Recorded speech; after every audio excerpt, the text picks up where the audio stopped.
channel? Kid Showtime here, the hype beast bartender. And boom, there it is, y'all. Oh yeah, it's that Blue Hawaiian Christmas mimosa, y'all. Check that out. Can't tell me that doesn't look cool. So of course it's the Blue Hawaiian mixed with champagne, and that's how you get this here, y'all. So I'm gonna show you how to make it. Let's go. On a bright Hawaiian Christmas day, that's the island greetings that we send to you from the land We're where... gonna do about half an ounce.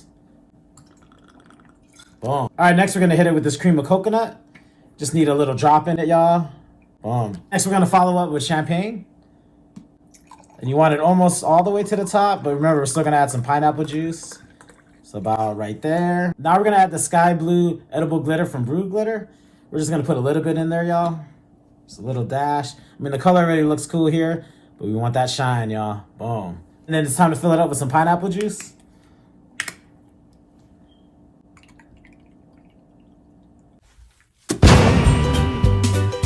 Here we know that Christmas will be.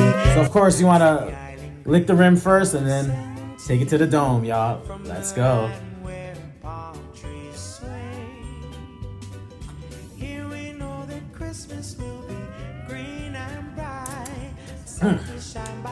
This is delicious, y'all. Y'all should try this. You know what y'all think. To the next video, as we say in Hawaii though, Mele Kaliki Maka, which means Merry Christmas. To the next one, oh yeah.